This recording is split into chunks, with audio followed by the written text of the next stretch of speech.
I'd like to call this meeting to order for June 2nd. On the agenda, the roll call. Matt Kinney, Here. Laura Negro, Here. Marty Vitek, Yep. Mike Berlin, Here. Ron, I'm not sure how to pronounce the last name.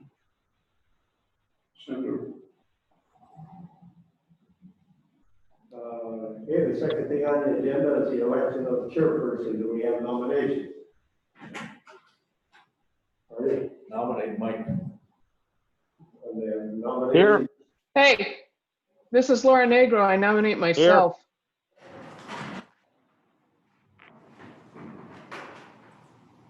I don't get that, what did you say? She's nominating herself. Oh, okay. Are there any other nominations? Are there any other nominations? Nomination period is closed. We just gonna do a voice vote on this? Yes. Could we have some discussion? Sure. Well, the reason I nominated myself, I think that besides just sitting and looking at reports like I've seen us do so far, we need to operate a little bit more on the economic development part because we are the economic development arm for the county. If we don't have a vision for the county, our people are just sitting waiting for things to happen on their own. And I know Betsy does a darn good job with every little piece of stuff we give her, but we need to support that too with some kind of vision instead of just letting everything happen. And I believe I can help direct that kind of vision and get that input from different businesses and just make this a little bit better of a process than just looking at reports sometimes.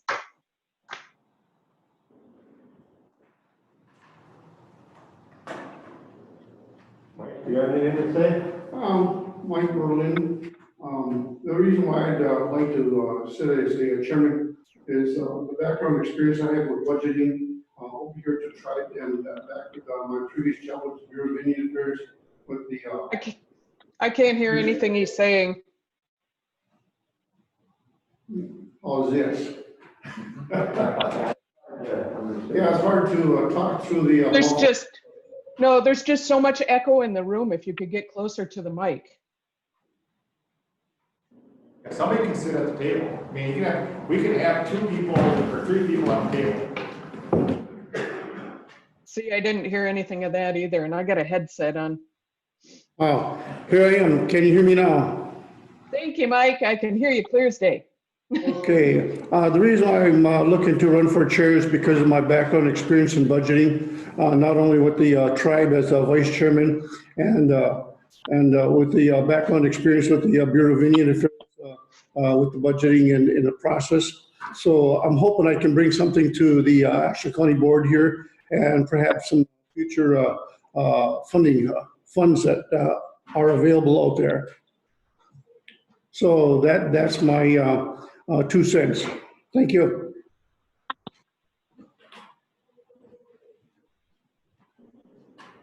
Roll call vote? Yeah, let's do roll call vote. Pat, Berlin. Laura, Negro. Marty, Berlin. Mike, Berlin. and Ron's not present. I don't get it. You don't get to vote, you're No, I'm just here. right. And just double checking, Ron, you're not there? Ron? I'm here. Okay. That's Laura? that. Pedro? Okay. 2 to 3.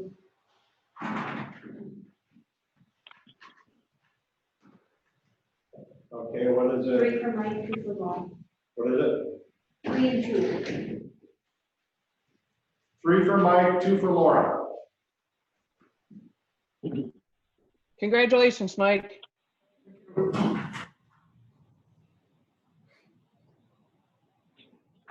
Okay, I guess you take over then. I'm out of the job right now. Okay, go on. Yes, you're the chairman. Mike, could you set up at the table by the speaker then? And the others hopefully can hear you all the time. Thank you. As chairman of the Finance Committee, I'd like to process the election of the vice chairman at this time. Do we have any nominations?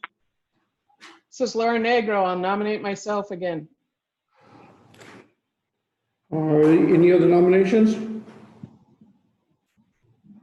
Any other nominations? Any other nominations? Nominations closed. I guess, Laura, you're my right hand. Someone needs. I am happy to help. Pardon? And someone needs to cast the unanimous vote. I'll make that motion to cast the unanimous ballot for Laura. And here, half of that. A second? You want to come and sit at the table too? I'll second. This is Laura. Thank you. Call for the vote. All in favor? Aye. Aye. Opposed? Aye. Abstentions? Motion carried. Item number, congratulations. Thank you very much. Item number 4, approval of the agenda. Anything to add, remove?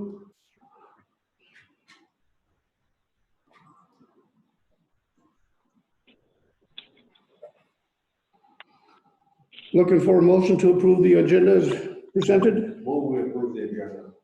We have a motion. This is Laura. I'll second. We have a second. All those in favor signify by saying aye.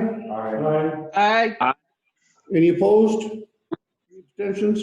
We have an agenda. Number 5, public comments.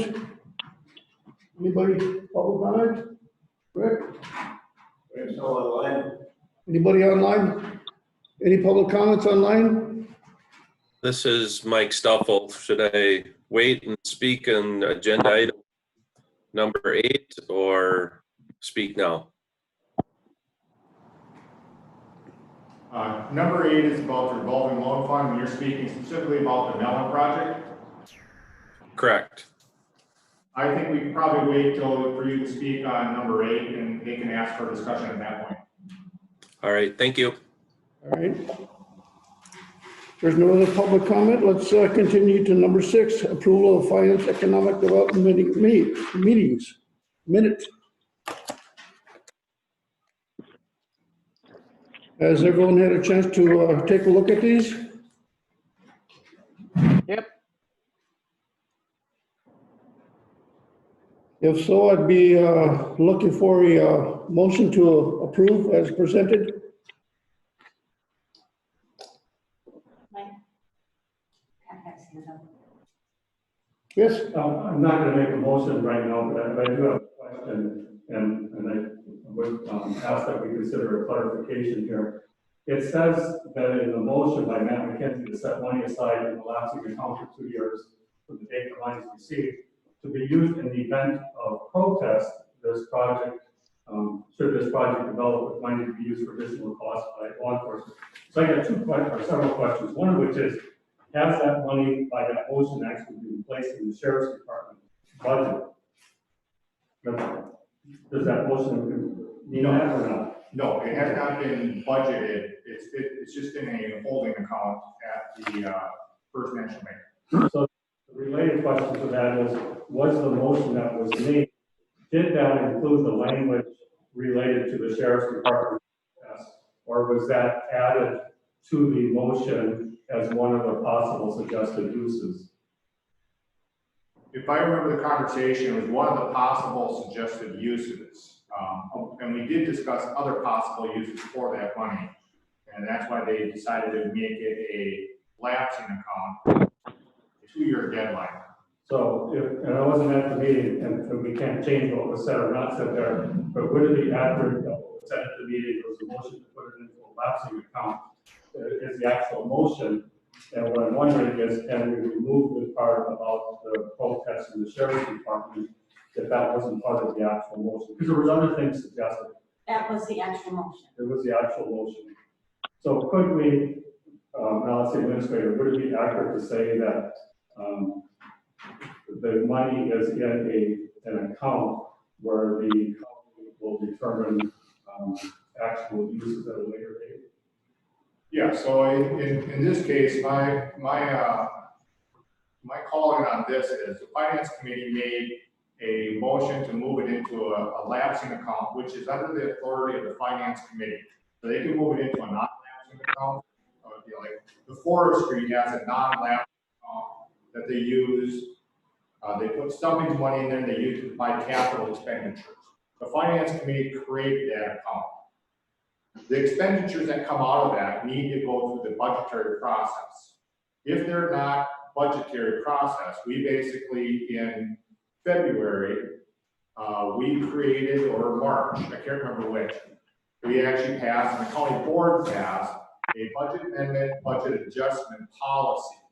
And so we basically are following state law at a certain level, things that come out of that aren't budgeted, that either come out of a fund or somewhere else. Everybody should read the policy. If it goes over 10%, it has to go to the county board in a public hearing. So if that money that's in that lapsing account needs to be spent, it has to go through the finance committee or has to go to the county board if it's over 10% of what was an approved, adopted budget for a department. So there is a process. And what I'm looking for is language. So when I first read this, having not been at the meeting, if you're not familiar with county process, it sounds like it's in the sheriff department budget for this one purpose.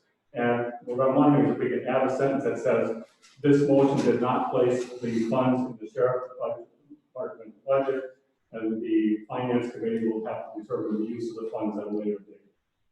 Just I would rather see that be reflected in today's minutes versus editing those minutes. okay. And where would you suggest that We will have the recorder put that that clarification that it was clarified it's not in the sheriff's budget. It's just sitting in an account, and any disbursements have to go through basically the finance committee at a minimum. Okay, so is the discussion we had sufficient for her to add that to, or do you want a motion? No, I think that's a general discussion. I don't think that's a motion. I think that you were asking a clarification point, and I clarified it. Okay, thank you. The expenditure. Chairman, this is Philomena Quebec, Supervisor Quebec. I also have questions about this, and really concerned about the fact that it doesn't seem like there was proper notice that there would be such a significant amount of money allocated to law enforcement for some occurrence that may or may not happen, especially when we're dealing with an international pandemic and quite a bit of changes related to the finances of our county, like how we're going to pay for the services for the county, not put people in jail. So, certainly I think there should be more public discussion before any kind of decisions are made on this particular issue, to spend these funds in this manner, especially given the circumstances from which they came. This is It's Supervisor Negro. quite symbolic to Bad River community members that that all of these kinds of pieces came together in such a way. Very interesting and very concerning to many Bad River tribal members. Supervisor Negro, I was at that meeting. The reason why we did it was because of the pandemic, to make sure that we could also, if something happened inside the jail with COVID, that we did have enough money to respond to the people on the inside. I agree, it just on that certain piece of paper with that one motion and things passed, that it looks suspect, but that was the intention, was to make sure that we do have people in our facilities in the jail. if something would happen, we would have to move everybody out of there and quickly. How do we do it?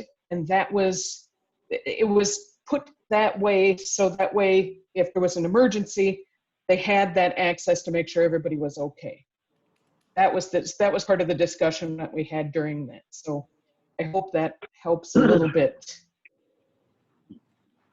My recommendation is, this is not on the agenda to have a discussion at this point. If I think the committee wants to discuss it, the chairperson can add it to the agenda, or the vice chair can add it to a future agenda, and we can discuss this with public notice. So that would be my recommendation at this point. Let me ask the committee, do we want to put this on the agenda for the next meeting? This For the is discussion? Supervisor Negro, I think that's a good idea. Yes, just to clarify what the motion had meant, and then what could be Okay. considered in the future. Good. We can do that for the next agenda. Thank you, Laura. Let me see here. Do we need a motion? We're still approving these minutes. Yes. Any further discussion with the minutes?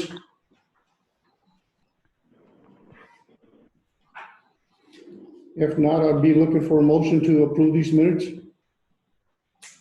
So, Looking for a second. Is that Marty? Yeah. Marty motion. This is Laura, I'll second. Got a second by Laura. All those in favor signify by saying aye.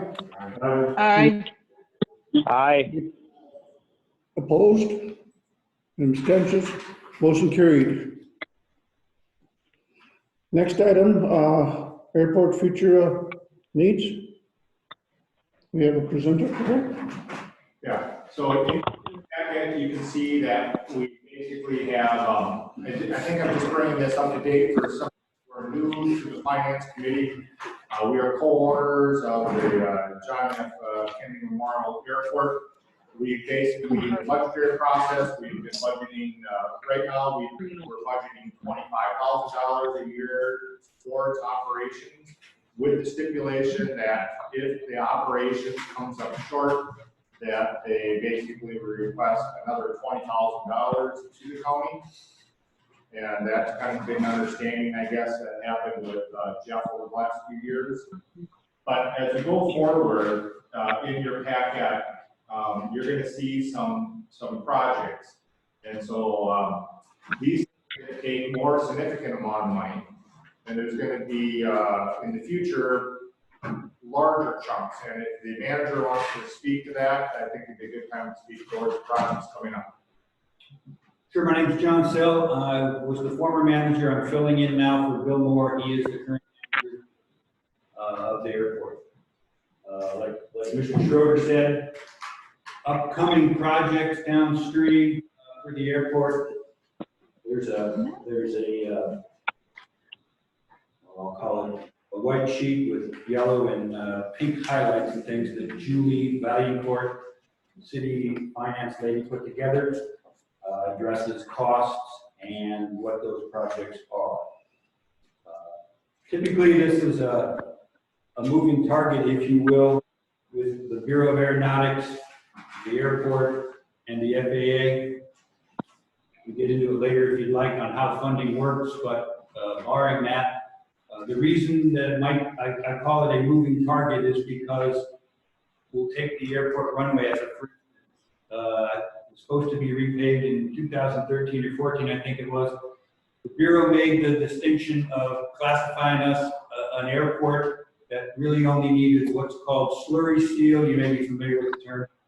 They slurry sealed main runway, I think it was in 2011, our short runway in 2013-14, on the hopes that would gain 5 to 8 years of life expectancy on the two runways. Essentially, we're there, and so the airport runway is supposed to be done in 2022. The reason I bring that up, that's part of the moving target that I'm talking about. Clark mentioned a bigger project coming up. The runway is one of them, and the way the runway gets funded is through what will be called apportionment money discretionary money from the FAA. As long as we're playing the game, being good, keep the lights on, plow the runways in the winter, we're in their good graces. Falling out of their good graces, they start looking askance on funding projects like that for you. Kind of subjective, but that's kind of the way it works. So looking at this list, let's see, we're right now in discussions on getting a lawnmower. It's essentially, I'll call it an SRE gear. It's a T8 tractor. The issue is how much percentage of steel is in the frame of it. We've been ongoing with this for 2 years between the Bureau and the FAA. Somebody somewhere signed off on something and it may not have been true. That's like a $150,000, $200,000 tractor. We pay for that out of the funds that we get from the FAA annually. Entitlement funds, they're called, $150,000. You have to expend those within 3 years. The tractor just is one of the items that's on a list that we can get. That's the 2020 purchase snow removal equipment. Avgas containment sump, that quote has nothing to do with the FAA, but it is a state requirement. We have to have that done by next year. It essentially is a sensor underneath the tank, some piping.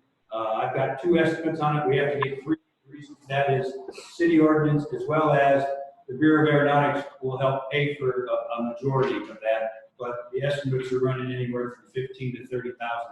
So that's just it's a state requirement that we get this done out of the Bureau of Weights and Measures. If we don't get it done, then we can't sell fuel, because the next time they come to inspect, they'll shut our fuel pump down. By, well, I guess it would be December of 2021. On that item on 2021, overlay land use, that's an error that should not be on there. I'll have to discuss that with the city finance.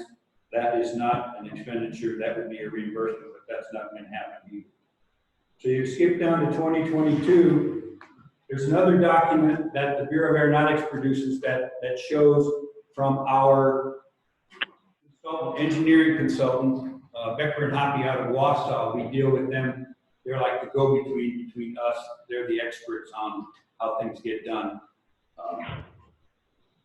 They recommend in their paperwork that we start the work now, so that by 2021, the engineering for the lights and the new runway get accomplished. And I don't have it right in front of me, but they charge a fee for their consulting fees as well. It's essentially part of the whole project, gets rolled into it.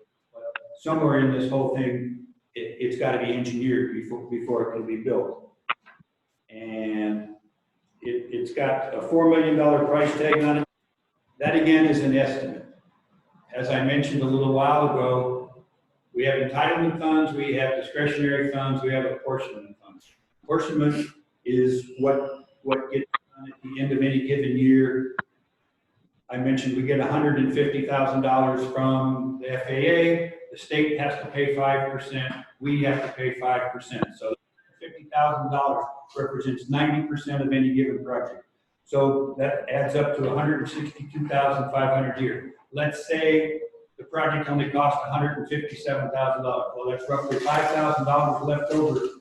You take Ashland, you take Wausau, you take all the airports in the state, you add up those little leftovers at the end of a given year, it can, let's say it'll add up to $100,000. The Bureau takes that money, scrapes it together, we'll call it, donates it to an airport that needs the extra $100,000 for a project. But you don't know it's coming until you run short. The discretionary, obviously a $4 million runway, we just can't flat out pay. What that'll typically take is 3 years, which is the most we can have stored up of entitlement money. So that's $450,000. Throw in the airport share 5%, the Bureau share 5%. You got roughly $500,000. The FAA would fund, whether it's just through their flat out money or discretionary fund, I'm just throwing out numbers, the extra 3.5 million. Well, that wouldn't be the extra, that would be the majority of the project. So what all this discussion is leading to is you look over on the right side of that column there is the way, at least traditionally I'll say, it doesn't mean it's the way it has to be, but since I was here in 2009 and before that, we established a program by which the city and the county, co-owners of the airport, would establish a capital fund. And whatever the amount might be deemed necessary at the beginning of the budgetary year, that's the number that we would request, and the county and the city would put that money in. And the last couple of years, there's been, I'll just say, pushback. I don't know how else to put it. So I don't know how else, what else you want me to go over on any of this. We can keep going through line by line. You can ask me questions. I think this is just more of an introduction of the process. Okay. Just to let everybody know, we do have 2 county board members that sit on the airport commission. And so they attend monthly meetings, they go over the bills from a management standpoint.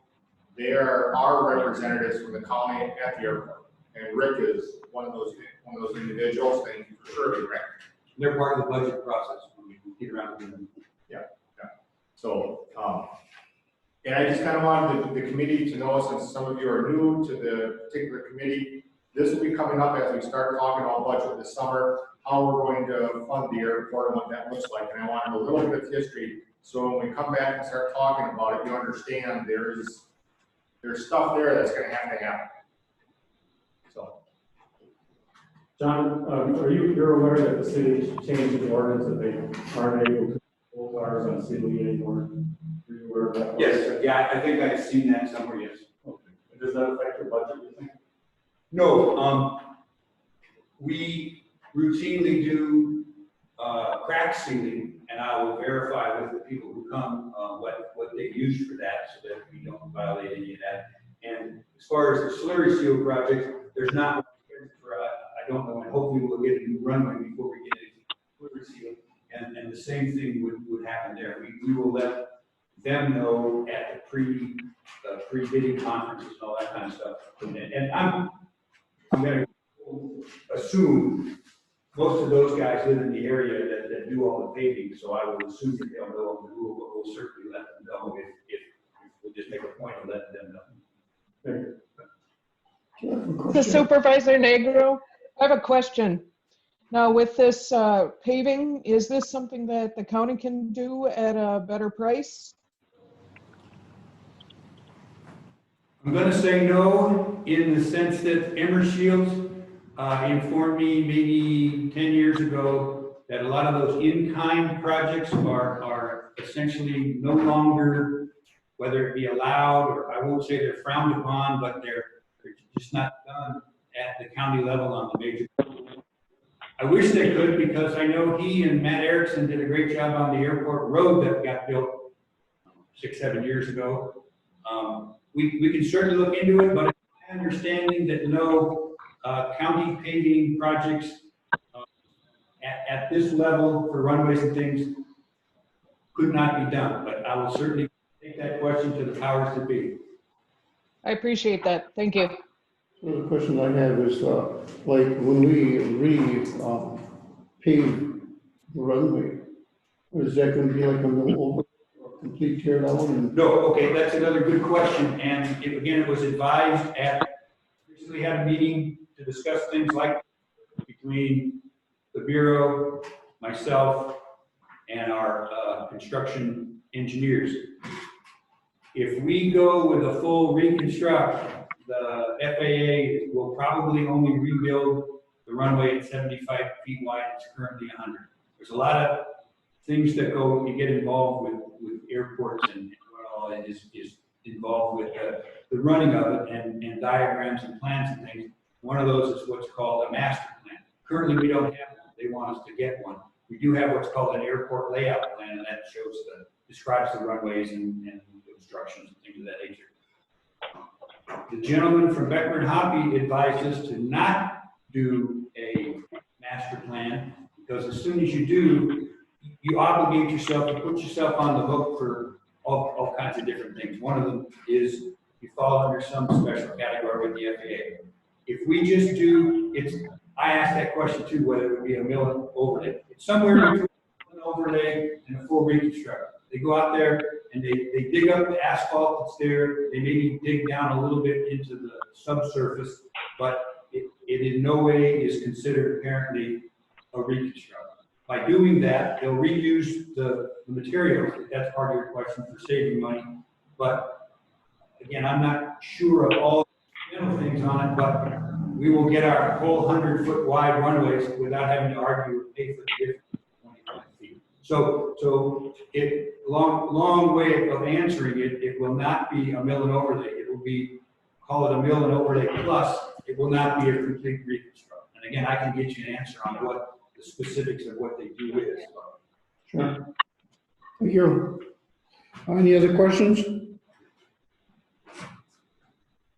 I have one. Okay, go. I know that the airport is a big deal and a lot of people come and go there. I don't know if anybody knows how much people actually come and use the airport, but to me, it's a very important thing, and I totally agree with what you're saying.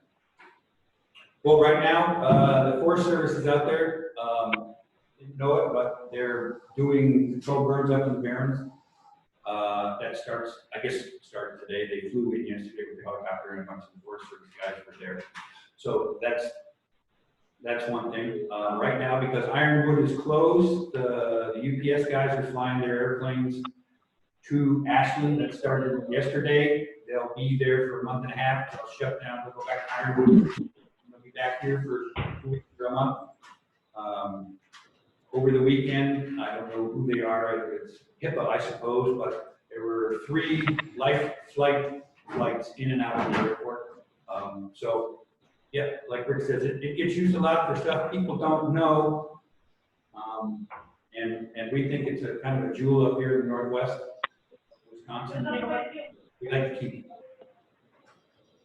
Absolutely. It's needed. It's needed. So this is an information item. Yep, that's This it. is not an action No item. motion.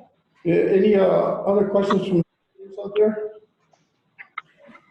I think it's important, this is Supervisor Nigro, I think it's just important to remind everybody that's coming in for money right now that because of the pandemic, we have had problems with taxes, and to bring the best projects with the best thought process through it to make sure that we can do the best that we can with the money that we're going to have, because we're not going to be able to just go along with the normal rates that we may have been able to if everything would be a normal year, because this is not normal and next year probably won't be normal either.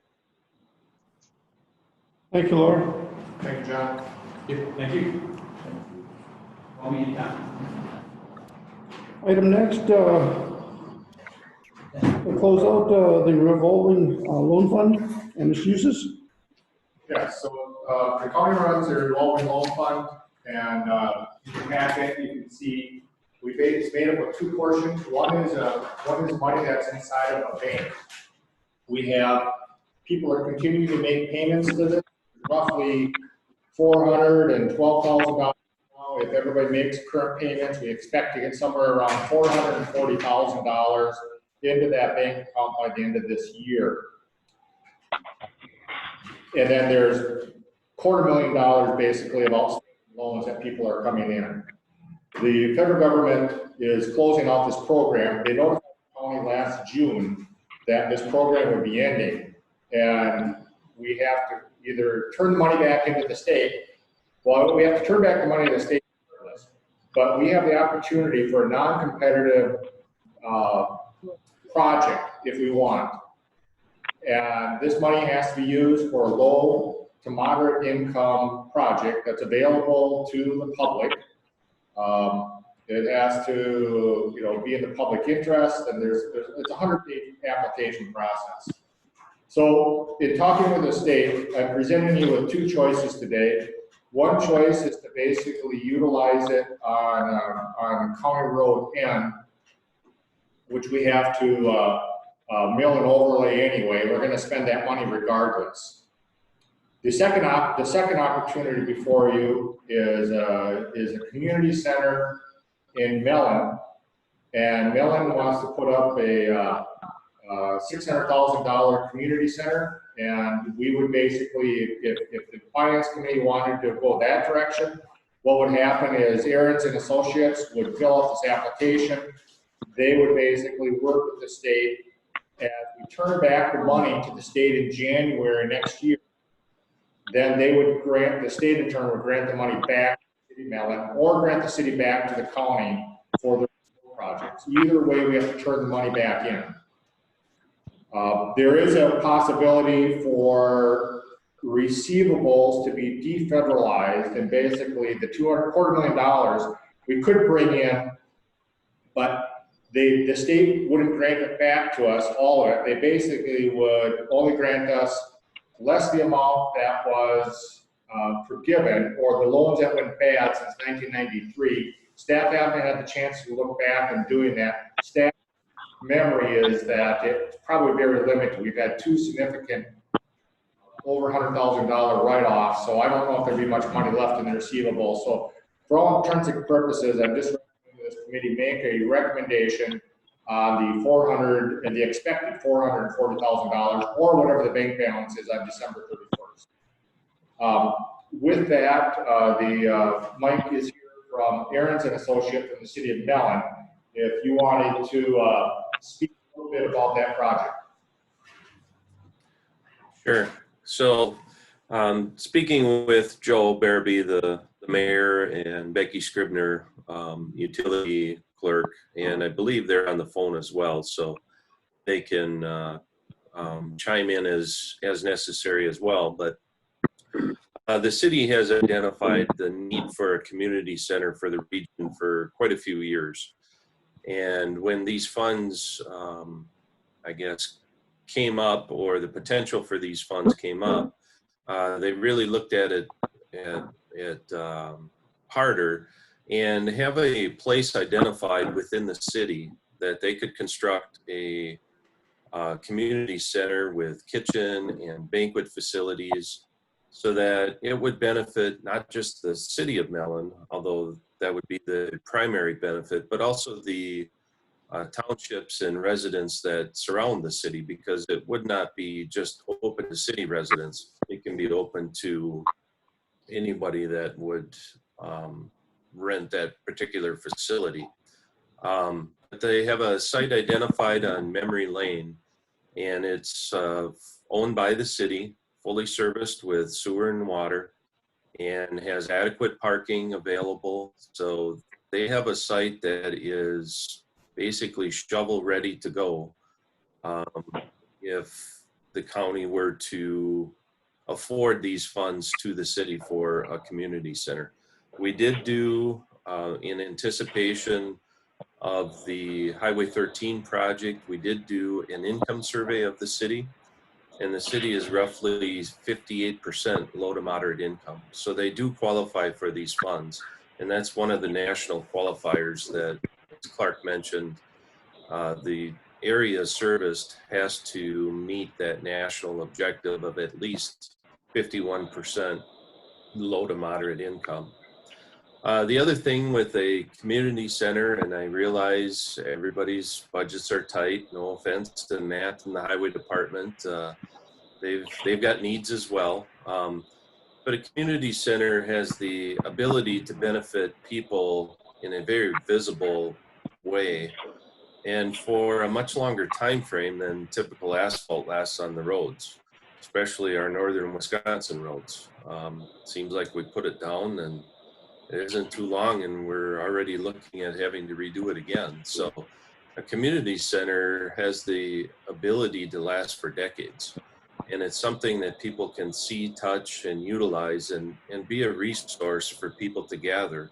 And after everything with this most recent pandemic and distancing, people are ready to start gathering again and getting people back together. So that's the thought process for the city of Mellon. And if the committee were to afford these funds, as Clark mentioned on the outstanding loan principal.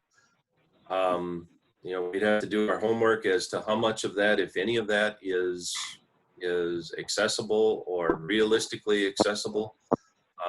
Initial indications, maybe not, but the bank balance, and if there is some that is affordable from the outstanding balance, that we'd certainly be willing to investigate that further as well.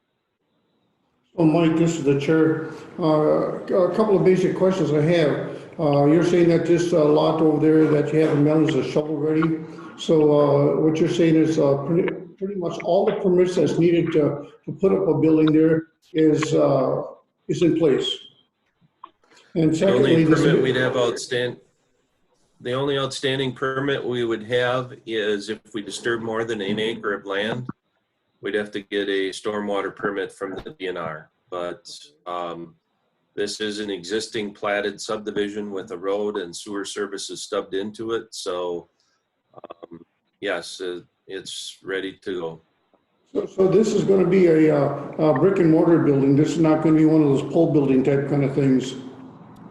Correct. Okay, I guess I'm just feeling my way through this because if we're looking to put this kind of money into a community facility, and you're with Ayers and Associates, right?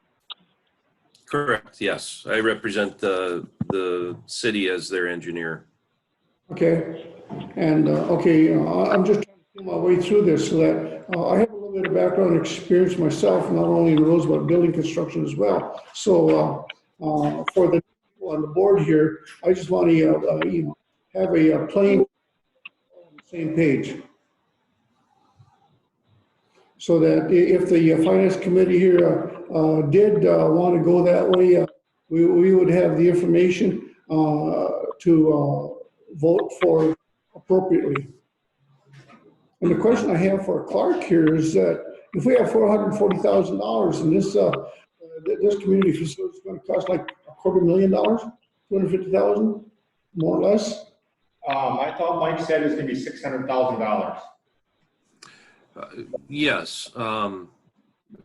Realistically, to get any decent size, and once you start putting kitchen facilities and restroom facilities in it, you're in that 600,000, potentially more. It definitely all of the 440. And if there are more funds available, they can expand the size as well. That was going to be my question. You may have already addressed it, I didn't catch it. But how would you finance the difference? The city does have funds available to commit to the matching portion, or that portion that exceeds the grant portion.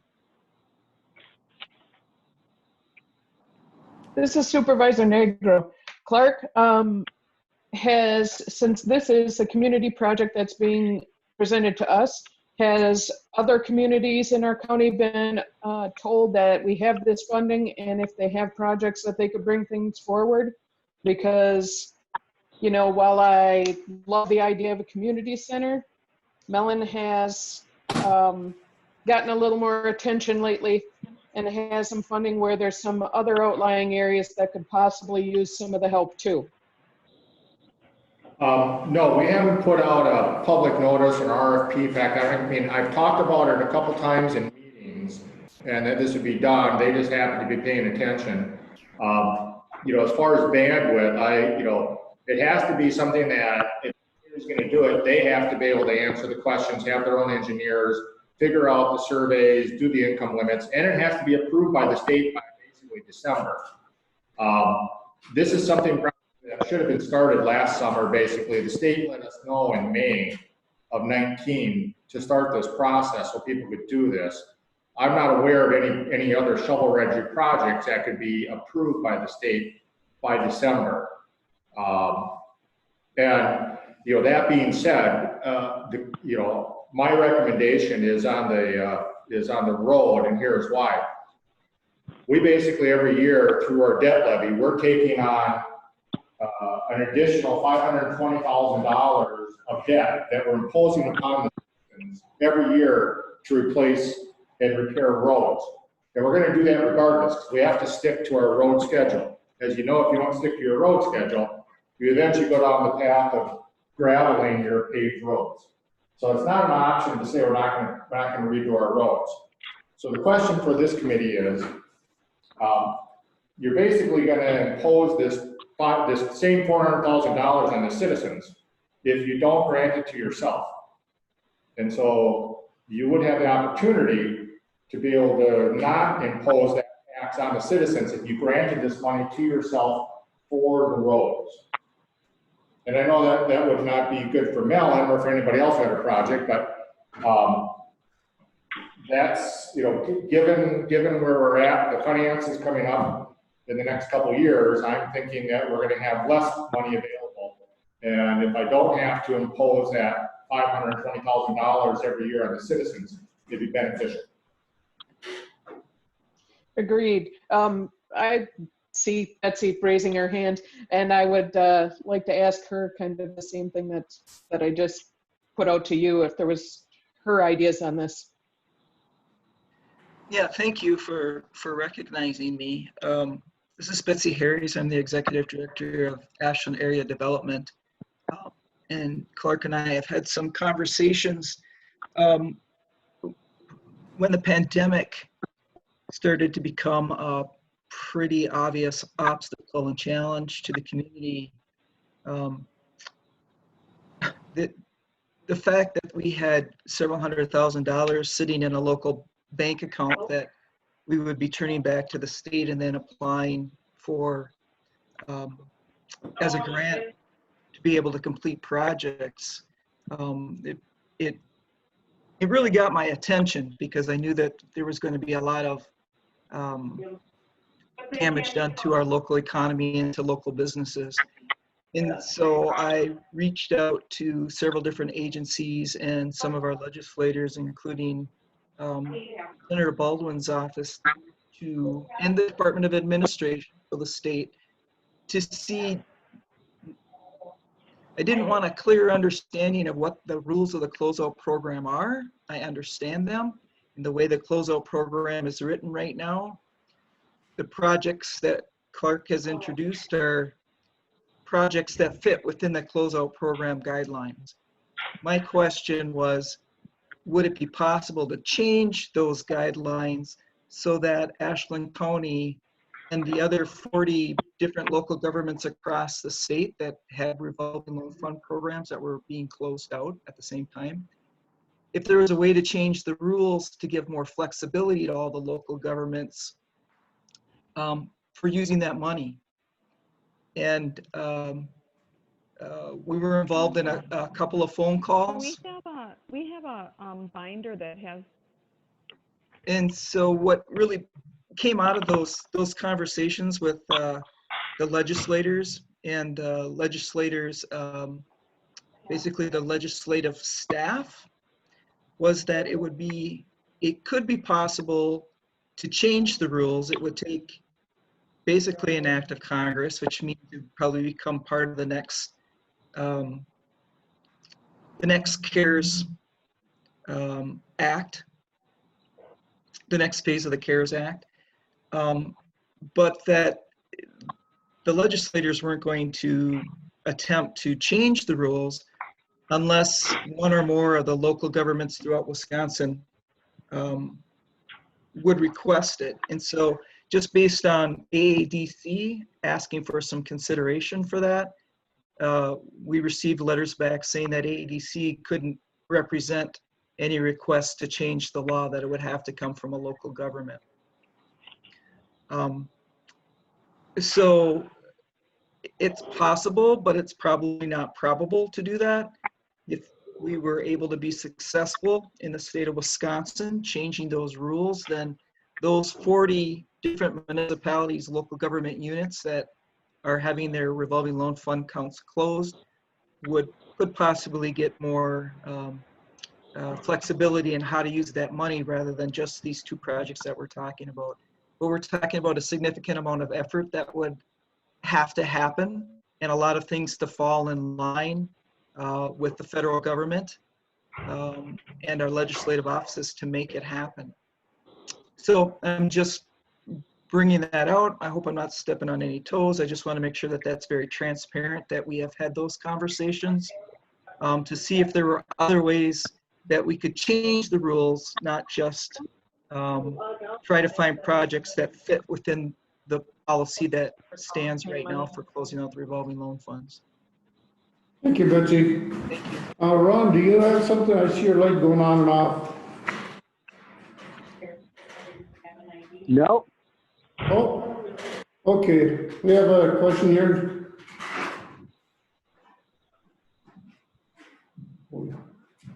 I'll come up here to make sure they can hear me. I support what the administrator suggested on highway end, because one way or the other, it's going to get done. And the worse your roads get, the more they cost over time to keep up and repair. When I ran for board, the issue I talked about was when I went door to door and I got nearly 40 signatures. Nobody's happy about their taxes, and a lot of people are confused because a referendum for $1 million failed. So that was the public saying, tighten your budget, be more careful stewards with the money. If we look at the tax increases the last 3 years, including the compounding effect, taxes have gone up 27.3% in the county. So the county has some serious work to do to keep taxes in check, and then, if possible, try to reduce the rate of inflation for a time. If we keep taxes in check by using this money for highway end to the extent that we can, that's good for all of the homeowners, and it's also good for all of the business owners. It spreads that benefit out to everybody in the county by doing that. And in terms of economic development, the last 3 years I've worked with Betsy Harris on the Science Center Committee, and Betsy and the AD have been absolutely wonderful to work with. So if we take this money for highway end, that leaves more flexibility in the budget for other things. And if supporting the ADC and economic development is one of those things, the Finance Committee and board would like to support, it leaves more flexibility to do that also. Thank you. Any other discussion?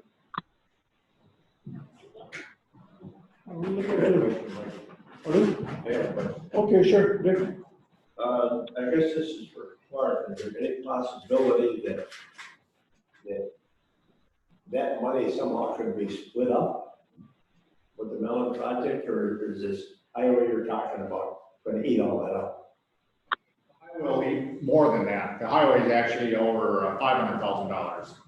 Yeah, so this is, for me, I would rather see it either go all to one spot or the other, that you're doing one project good instead of two that are halfway done. Well, I would like to speak in behalf of the Mellon Center. There's a definite need for that in Mellon and the surrounding area as well. There aren't any places that accommodate 75 or 100 people other than the school gym, which isn't very practical because they don't have kitchen facilities. As far as highway end goes, I understand the problem because I've driven on that a few times. But I really think that the most benefit would be realized by putting the money into another civic center. So, Laura, do you have anything to add?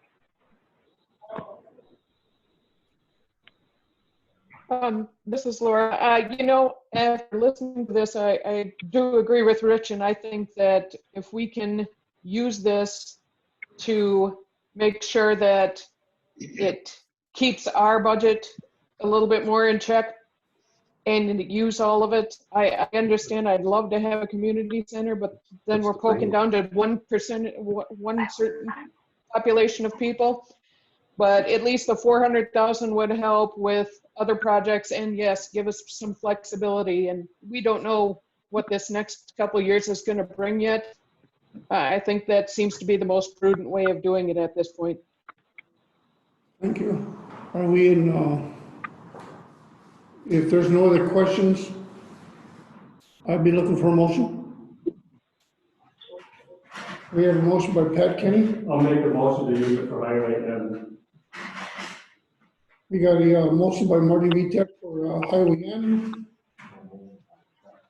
We have a motion by Pat Kenny here for County N. I didn't mean to be putting the words in. Can I talk? There's no, Go ahead, Ron, if you have something. Was there a second? we're looking for a second for these two motions. Either one I of have no idea what either one of the motions were. Marty Vitek, a motion to go with the Mellon Community Center. Did you make that an actual motion? I would, yes, I will make that motion. But I think Pat's motion was on the floor though, so. Yeah, we only have one on the floor first. Yeah, Okay. We do normally have one motion at a time. At a time. Yeah, That's so all. we look for a second for Pat's motion. Do we have a second to Okay, the County N This is- motion? this is Laura Negro. I'll second Pat. Sorry, Pat, I called you Rich. I'll learn your name yet. I will second that motion to Pat's. Okay, we have a motion on the floor by Pat Kenny for the County N project, second by Laura. All those in favor, signify by saying aye. Aye. Aye. Who's the other guy? Ron, are you Maybe there? we should roll call this. Aye.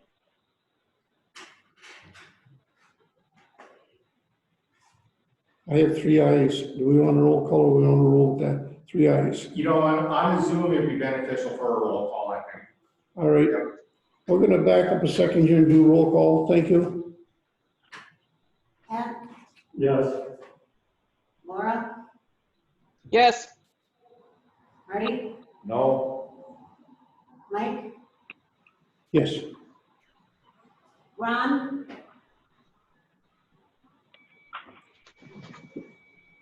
Ron, are you there?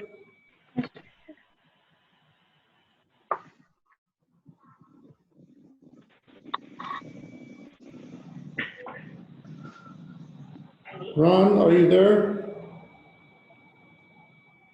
Any opposed? One. Oh, sorry. Yes. So the vote is 4 yes and 1 no. Motion to go with the County N project. Moving on to item number 9. Approval of the AACD.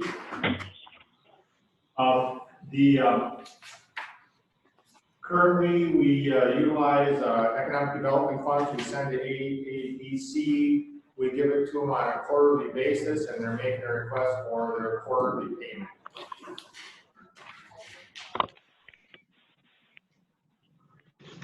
Just right there, yeah. Okay, I'm gonna go upstairs for just a moment. And do you normally do, does the finance committee usually do a motion and a vote on this, Betsy, or is this just a formality? Yes, there's usually a motion and a vote. Okay.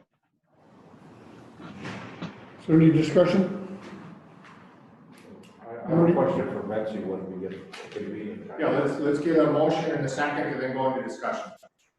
This is Laura. I'll make the motion to give the, I don't have the money or the amount in front of me, the money to Betsy. I'll second it. We have a motion and a second. Do we just call for the vote? Discussion now. Discussion. Okay, Marty. Betsy, are you, this has really not much to do with this.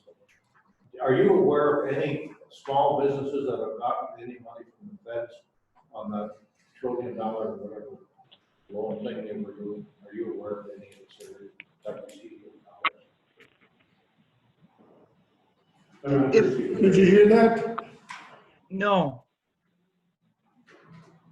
Mike, can you repeat the question since you're in the microphone? Marty's coming to the microphone. Okay. Okay. Betsy, are you aware of any any small businesses or any businesses in this area that have gotten loans from that federal $1 trillion deal we had a couple of months ago? Yeah, we have several businesses in the area that have been able to tap into the Paycheck Protection Program. Several that have gotten the forgivable loans from the Economic Injury Disaster Loan Program. Yeah. Good, that's what I wanted to know. Thanks, Betsy. You bet.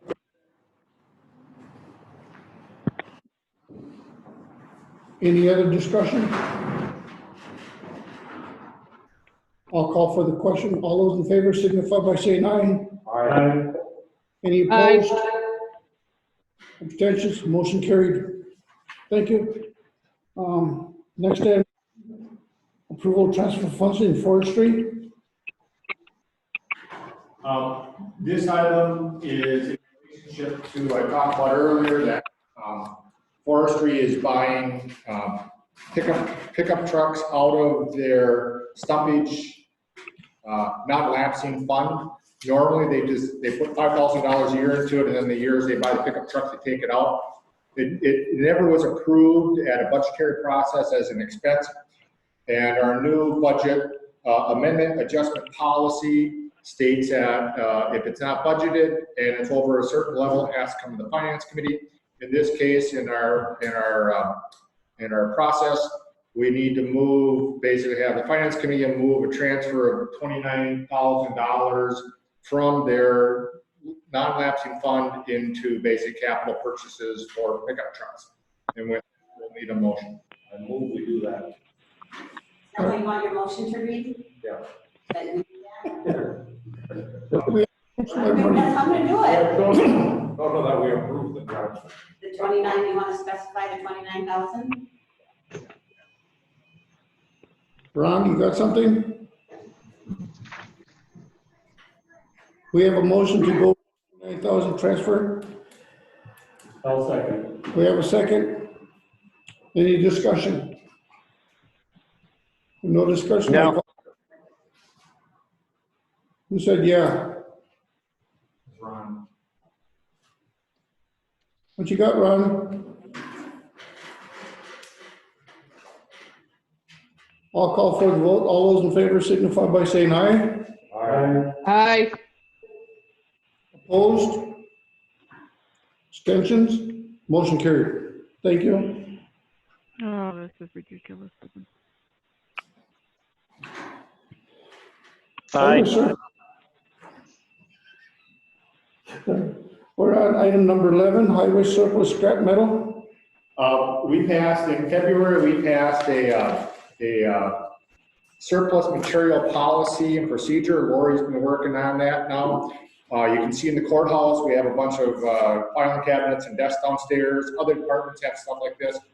Instead of just randomly doing this, you guys passed a policy. It was approved by the county board. We are now working on getting rid of stuff. Highway committee has made a request to the finance committee to be exempt from the policy for the scrap metal because they're putting effort and money into this. They anticipate $5,000 that they get from culverts that they're recycling from all the different roads, and it takes energy to pick them up. They crush them, and to package them up, so they're expending labor and money in order to get this. And the policy states that the revenue from scrap metal goes into the general fund. In this case, Highway's making a recommendation, and I support this recommendation, that they be exempted from the metal scrappage portion of this policy. And they retain that money to reimburse themselves for the energy and the cost and the labor to collect these culverts off the system. With that, I would take a motion, move to exempt highway department from scrap metal money being returned to the general fund. Pat? So as far as developing a budget, the summary budget is online, but as far as the detailed budget for each department, how does this $5,000 show up as a line item in the detailed budget for the department? That's my understanding. That it shows up as scrap metal, as revenue, as a budgeted item, and then there's a corresponding expense of $5,000 That's not, they don't call out scrap metal collection as far as an expense, but it's my understanding they budget for $5,000 of scrap metal revenue. So I'm assuming we're gonna look at a detailed budget for each department later this year? Yes. And is it your understanding that when we look at that detailed budget, there'll be a line item in there that says under revenue, scrap, $5,000? Yes. Okay, so if it's in the detailed budget, then as far as the finance committee and the board looking at things, we know that they're gonna have that revenue. So, that's good. Scrap metal at the moment is really low, really low. So for their purposes, in terms of knowing that they have the funding to do the things they need to do, if scrap is low, it's low this year, it was low last year, it was kind of low the year before, who knows about next year? They may not get 5,000 this year, another year it might be higher. Do you have any concerns about the value of that scrap, which is also tied to the number of projects they do, the equipment that might be scrapped if there's no other reason for it? Do you have any concerns about them trying to manage their budget if this 5,000 is rather unpredictable? I probably don't get to that level of management at county department levels. That's more the highway commissioners in charge of managing the budget and adjusting. I mean, for them, $5,000 is a few loads of material. I'm sure it goes one way or the other. I honestly don't know where they're at as far as what the price they get. You know, where do they decide to do it? I really don't get to that level of detail. The finance committee can change this in the future if they so choose, but if you leave it worse for them for the time being, I'm willing to support that, and then we'll have further discussion this fall as we go through department budgets. Okay, thank you. It makes sense to me that they can sit on that stuff, you know, the market comes around. Yeah, sitting on it makes sense to me too, but then they need the 5,000 for, you know, paying for things that they're anticipating this year. So on the one hand, I think it would be nice to know that they have the money in the budget because the board has approved it. But then they could sit on low years without feeling like they need to take that in to take what they can get just to pay for things that they need to do. My goal, just for your committee's information, my goal is during this summer, probably starting in July, I'd like to have departments come in and talk about each one of their budgets as we're developing. I don't think we're at the point yet of the county handing a document to the department heads and saying, here's the strategic goal of the county, here's where we want to spend our energies. But I think the first step is making sure that the finance committee is educated about each department at a level that they can be able to discuss items, just as you're discussing today. And Matt Erickson will come in and discuss that. And the other thing is the budget for operating this year assumes that they're going to get the revenue from the scrap. Yeah. You know. So do we want to consider this possible motion? Pat made a, This was only a suggestion. suggestion. Okay. So was there a motion yet? No. I'll make a motion to approve then. I'll second. By Pat Kenny, second by Marty. Any further discussion? I'll call the question. All those in favor signify by saying aye. Aye. Aye. Any opposed? Any abstentions? Motion carried.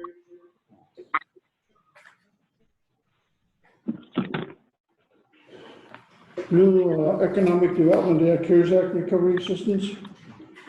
Yeah, this item, there is some different pots of money that are coming out, and staff has not had time to review this. I guess companies and municipalities can make applications for economic development assistance, CARES recovery assistance, and so I asked Betsy and Dan Clavitt from the AADC to look into this to find out if there are recommendations that the county should be looking into.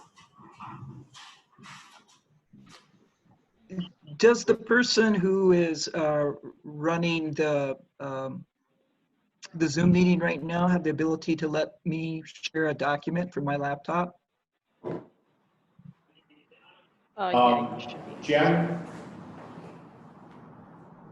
Can you get Betsy on the screen?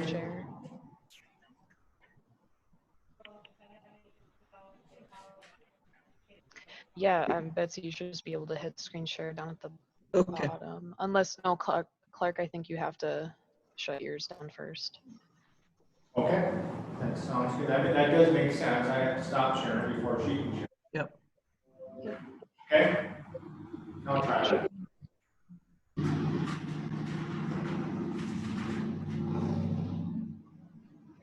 Okay, can you see a document up on the screen that says EDA CARES Act Recovery Assistance Program? I'll just Looking good. Yes, we can. Okay, very good. So EDA stands for the Economic Development Administration. It is a department under the U.S. Department of Commerce. And there's approximately $1.5 billion out there that has been set aside for grant applications.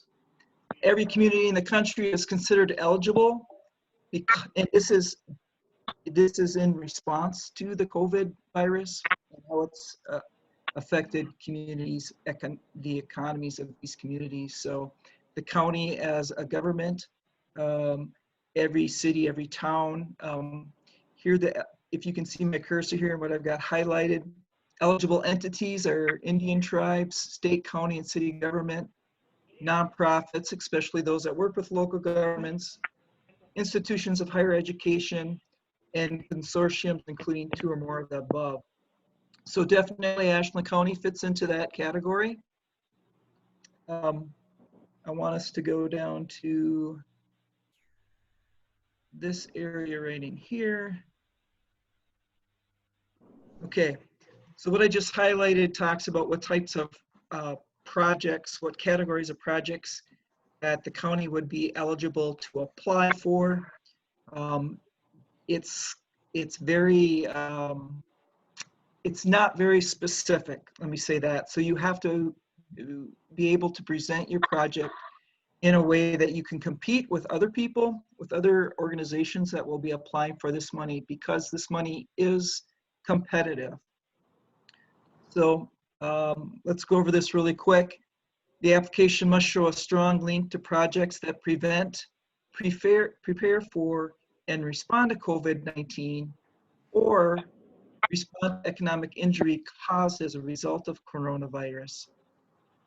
So there's that past, present, and future economic damage, which, like I said, adds a little bit to the vagueness of this.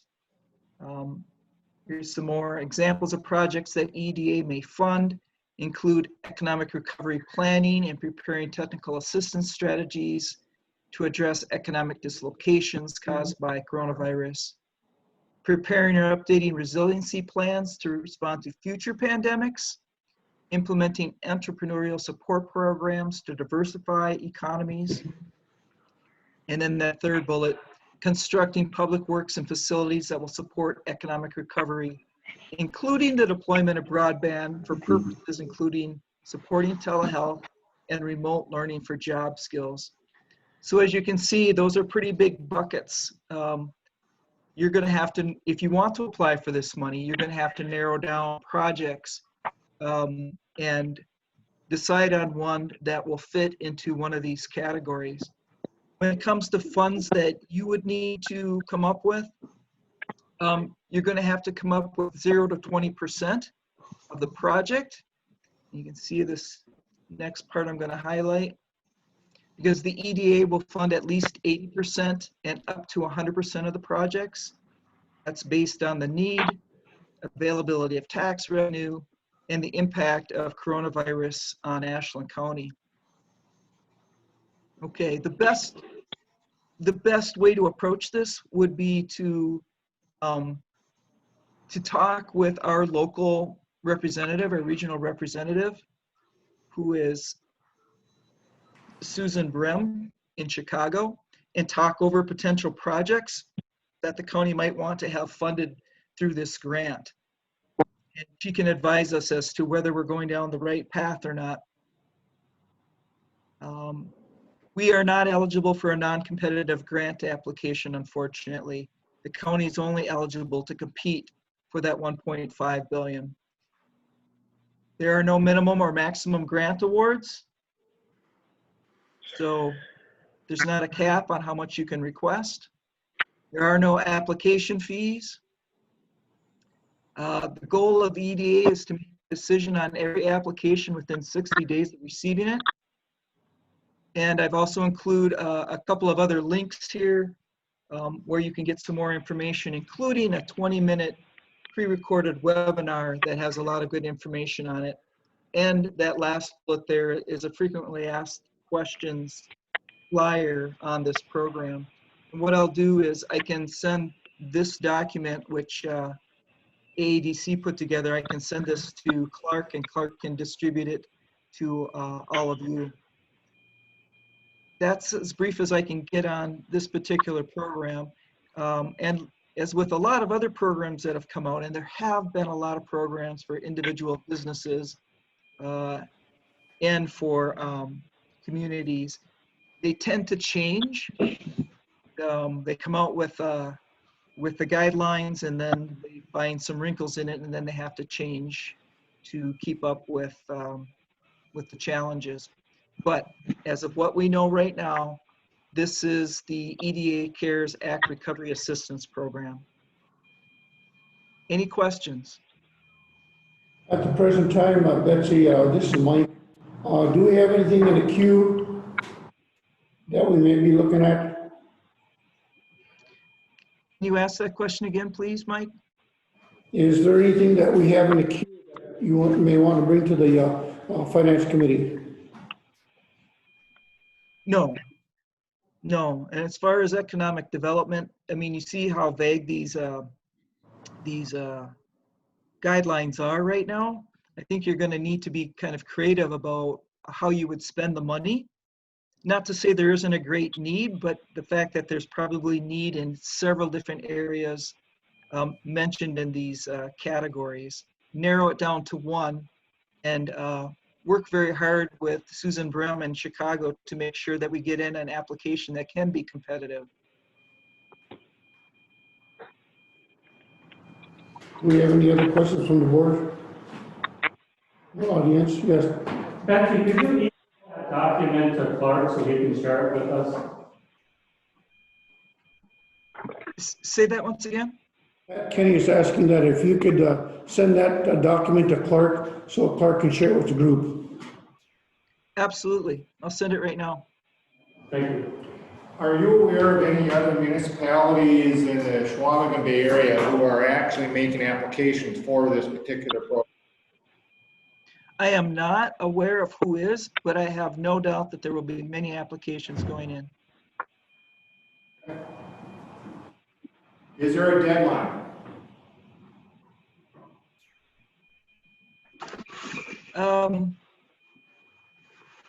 I'm not sure of when the deadline is. I know that they're saying that they want the money spent by September, the end of September of 2022. Their intent is to get the money out there a lot sooner than that. So if Ashland County has the desire to apply for this grant money and compete for it, I would say that the sooner that you get on it, the better your chances are of getting success. Okay. Thank you. This is an information item. Yep. If there's no other discussion,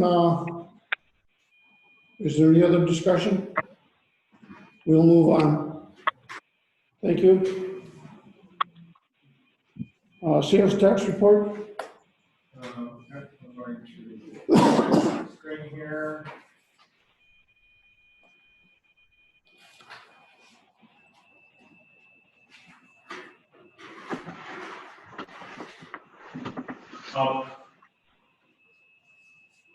So this is our sales tax report. I handed them out that new one this morning. Yep, there's people online here. And actually this is, I need the newer one, don't I?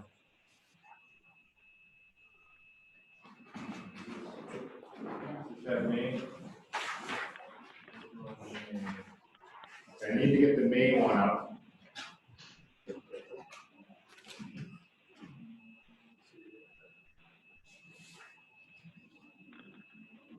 Bear with me for a second.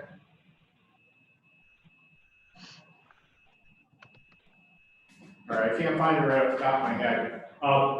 You will, the main one which people here have shows a May sales tax of $102,000. The state has been anticipating that over the course of the year, we might see a decrease from our budget of around $100,000 to $200,000 in sales tax, based on the depth of the economy and what we're going through. You can see increases over probably averages, certainly in March and April. People were stocking up. They were basically getting all the toilet paper they could, all the other things. So it's to be expected that we could see a slight increase in there. But as you can see, the county gets higher amounts of money during, July, August, into September with tourism. And so the state is anticipating that we'll fully have less than at least $100,000 decrease this year from that, and maybe up to $200,000. And so staff will be watching that closely, bringing that up to finance committee's attention. And as we look at, obviously we have to balance the budget by the end of the year. We have budgeted revenues, we have budgeted expenditures. If our revenues are decreasing, unless we have increased revenues from somewhere else, we need to either transfer money in or decrease expenses in this year's budget. So as I've said in the papers and on the radio, I don't have enough trends to make any recommendations or take action at today's meeting regarding a possible decrease in sales tax. So.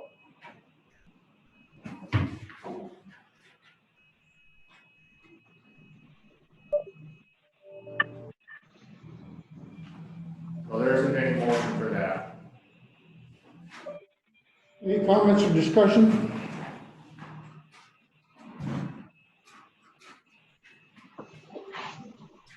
So this is the information item. Yes. If there's no further discussion, let's move on. The county financials.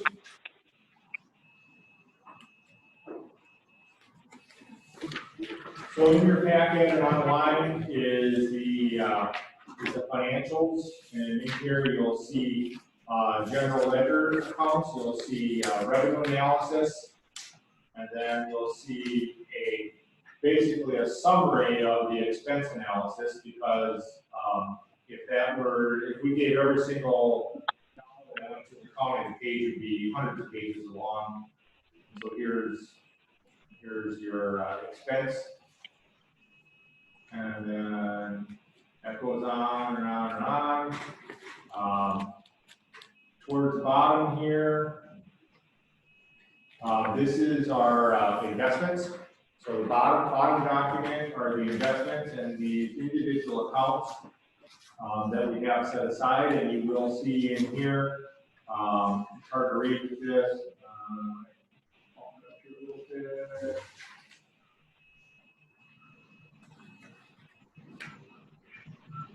There's an account for the melon right here. So you can see there's that $500,000 that got deposited from melon sitting in this bank account. Clark, what page are you looking at? Oh, found it. Never mind. Yeah, that's way on that's like the last page or the second to the last page. And above that is,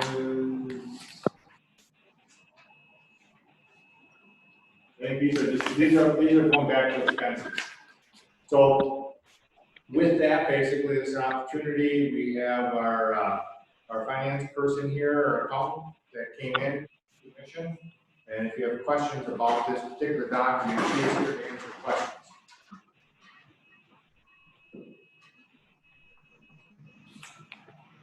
Clerk and I had talked that, You may want to come closer to the microphone. Clark and I discussed when we were getting ready to put the packet together for this meeting that monthly I'll be sending you out very similar reports that will show one month at a time rather than a large report like this one was. So, that'll be sent by email unless you don't have email, so then it'll go in the mail.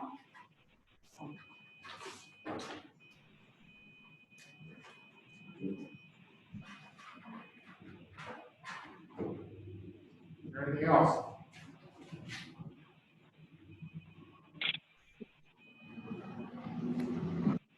The committee need to accept this report?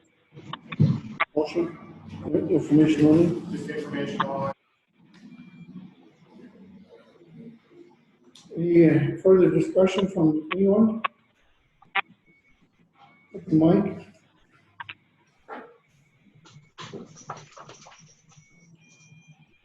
This is an information only. This is an information item only, so if there's no discussion, let's move on to the verbal administration. From a finance perspective, I'll also be going over this with executive committee. We have, the governor has announced some CARES funding that will be coming out to the counties. We'll have approximately $250,000 that will be available to us for reimbursements for unbudgeted or unexpected expenses for COVID-19 pandemic. So these are going to be expenses such as extra cleaning supplies, obviously PPEs that we're dealing with at the jail and courts. We also will have, we're also looking at maybe a capital expenditure over at the jail that might be $40,000 or $50,000 to deal with either UV cleaning or basically ionizing the air handling system that basically will decrease the propensity for COVID virus transmissions within the jail. We also are looking at possible, we obviously have increased overtime and other expenses at public health, health and services. One of the things we may be looking at, I'm looking at trying to put together a Northwestern Wisconsin consortium to get a refrigerated trailer. Possibly if we overwhelm mortuary services within this part of the state. And so I've been working with all the administrators in there, and we'll be working with the tribes to see if this is something maybe we want to buy as a regional asset. I have offered to keep that regional asset at High Bridge at the highway department, and we would do the maintenance on it, and basically every partner agency, whether it be that a county or a tribe that wants to be part of that, would basically contribute a yearly fund. We would create a non-matching fund for that. And this would be available not only for this particular pandemic or this emergency, but also be available. I think one of the best things about this is it'd be available for other types of emergencies and pandemics.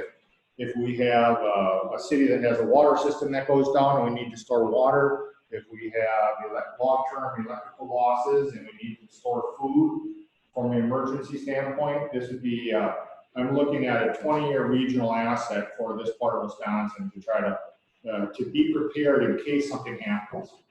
And so that's one of those things I may use that money for also. Every county, every city is getting to this CARES funding from the governor's office. Minimum is $5,000, and some counties obviously are very large ones are getting millions.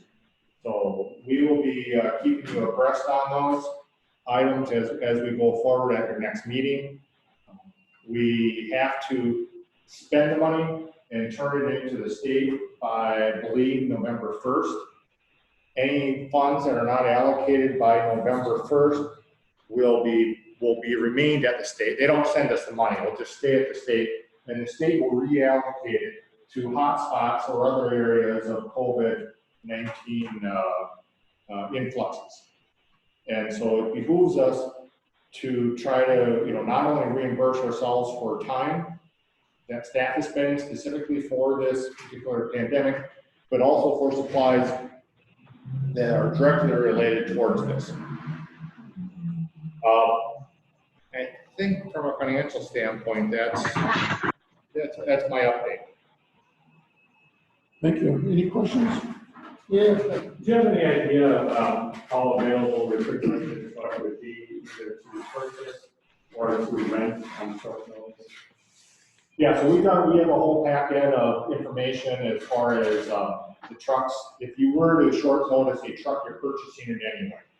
Because you can't, no one's gonna ever use a refrigerated truck or a reefer for anything once you put a body in. You know, you basically are buying it at that point.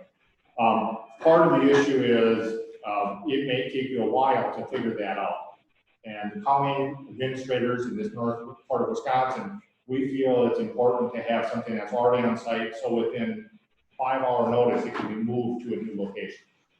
You know, and so we will be making that, we'll be coming back along with the others. So all the other counties are going to do the same thing. They're going to have to get their finance committees to approve this memo of understanding, which we're having max draft. So everybody would know what to expect if they want to be part of the consortium for this reefer truck. You're talking pretty much a van with a reefer on it. A what? A van with a reefer on it. No, we're talking a regular semi-trailer, so a 48-foot trailer. Yeah, but not the tractor, because most highway garages have availability to haul these around. So that's what we would be doing, and that way we can, you know, if something happened in, you know, in Phillips, Wisconsin, within 6 hours that thing can be down there, ready to go. The rentals, pretty much here, you know, if you rent a truck for a month, well, if you put bodies in it, you own it. You have to pay for the whole thing. And they're not readily available for, you know, they can't come up with something within, you know, a day or two. So. If you look at, I think when it's a day down there, people would die, and we put the body bags in the reefer. I worked with air conditioning refrigeration at the time, so I'm still getting over that you wouldn't use it again. Is there any consideration of how you might partner with, say, local food growers or producers who might have produce, say, at some point in the season, who would benefit from a refrigerated truck to get some rental income on it? Yeah, so that's one of the things I think we want to make sure that the focus of this, because if we're going to use this kind of money, we really have to dedicate it towards emergency management, not only this particular crisis, but also future emergency management crises. That's not to say we might not be able to, you know, repurpose it in the region, you know, in order to help out the community for other community good projects. But that's something we're probably not going to be putting down in the MOU at this point. Anyone online that has any discussions?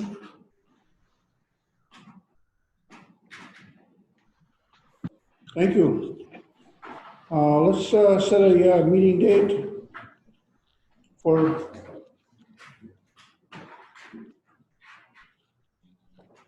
Mike? Yes? I have a question. Do you think, along with Clark, the two of you guys, should we try to do like we did for the county board and pick a certain day or so many times apart, so that way the public can get used to having us possibly having a meeting on a certain, like the third Tuesday of the month or whatever? I would like that. Yeah, so I'm going to ask Sue, you know, because if we want to see the monthly reports, you know, if you want to go over those, what would be the most opportune time to look over the monthly reports? Well, right now, I'd like to wait until I get from another department to finalize, but I don't think that that's a big piece of, that's just internal journal entries, switching from funds. So anytime probably after the 16th of the month, they could be done and. So the only other thing is the finance. So if we make it like the third Tuesday, if you're making any recommendations county board, it has to wait until the second Tuesday where county board is going to meet. County board is going to possibly meet every second Tuesday of the month.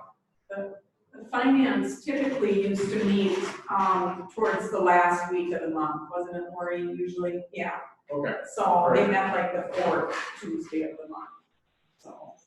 The fourth Tuesday of the month. It was usually that last week, I think.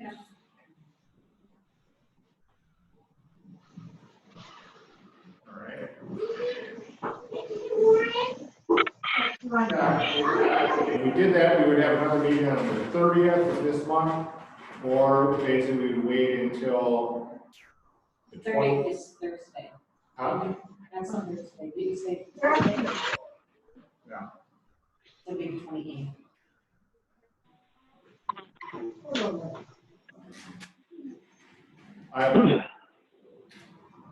It's kind of up to the chair to decide when he wants to meet.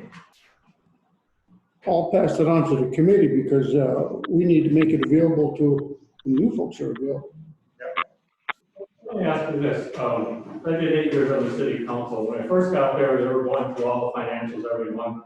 And after a while, the question was, why? If you prepare a budget, including looking through the department budgets, you pass that budget, you know what's in there, you've got that detail. And then the only things that we really needed to revisit was if you need to make budget amendments or something came up out of the ordinary. Otherwise, you assume that things were within the budget. And so you've got a process in place now to handle those transfers, amendments, and adjustments. And so just asking people who have been here for a while, what is the purpose of going through that level of detail? And if there's not a significant need to do that, especially immediately after things are posted, that would really open it up to have meetings anytime. True. Got any comment? I just think if we pick a certain time, it makes it easier on the public. So even if it's a Thursday, I don't know what the schedule looks like on anybody else, but that way the public can plan to be in on this if that's what they would like. I myself, I clear my schedule for these meetings anytime they are, but the public can't do that. So if we have a static this, unless such and such a day of the week or out of the month, then public can plan. And then if there's extra ones we need, we'll do it as needed.